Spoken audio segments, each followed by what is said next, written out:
In this video, we're going to be discussing how to overcome self-doubt. Majority of the people in this day and age struggle with self-doubt. They believe they can't achieve the goals they want to achieve. They believe they can't get the girl they want. They believe they can't lose the weight. They believe that they're not even worthy of any sort of credibility in their life. Quick backstory from me. When I was 16 to 17, I was fat and overweight. I had no discipline, no drive, and all I ever knew was playing my PlayStation for 12 to 13 hours a day.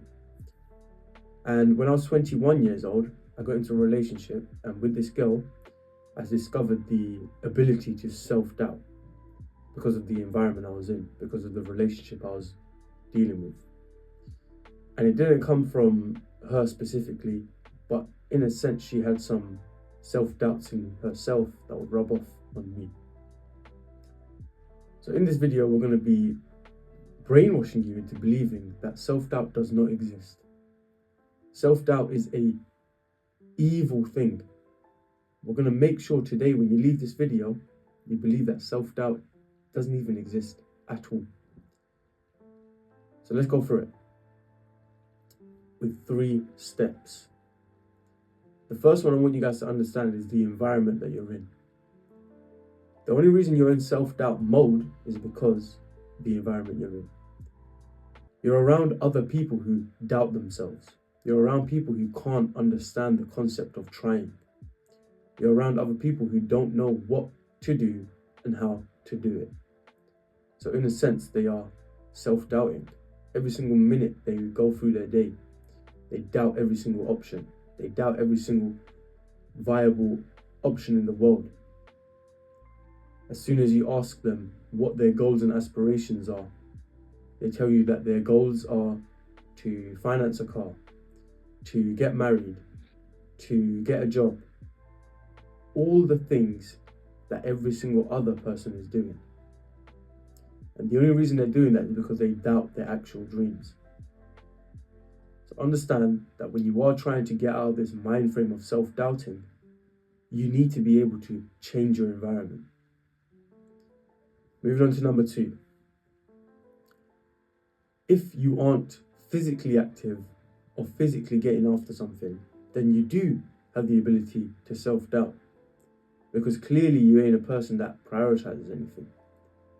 When I was fat and overweight, I used to doubt myself because I wasn't the man I wanted to be. Every time I looked in the mirror, I was fat and overweight. I didn't understand why. I didn't want to be fat anymore. But I always doubted myself because it wasn't the image that I wanted to represent. It wasn't the image I wanted to push out to the world. So I decided to sit back and understand that in order for me to get out of this self-doubt, I need to actually put myself first. I need to go out and train. I need to craft this body. I need to craft the discipline of the vessel that is being put out to the world. So my advice to you guys in step number 2 when it comes to self-doubt is making sure that you're getting up and going after something physical. Because after a long-winded workout, when you feel like you've done the hard work, you don't doubt yourself. You feel like you've accomplished something. You feel like after the workout, you can take on the world, you know? And the last tip I'll give you guys, number 3, and it's very simple. You need to rewire your brain.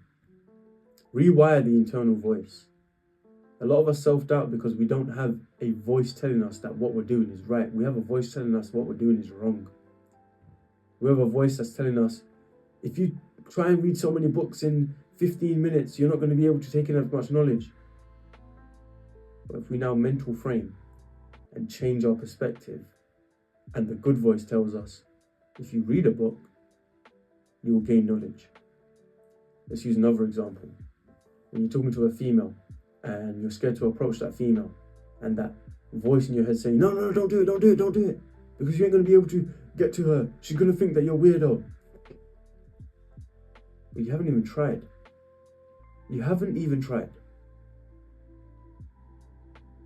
So the internal voice needs to tell you, go and try it. Go and fail. It's okay. The world isn't going to end. Your internal voice needs to let you know that. You need to be able to rewire your brain to the point that any opportunity and anything that you want to get up and go after, it's okay to do so. Because the internal voice is telling you what you're doing is trying. Someone who tries never truly fails. The person that fails is the guy who stops trying. I hope you guys enjoyed this video. Stop doubting yourselves. It's a absolute illness, in fact. Stop doubting yourselves. Let's keep winning.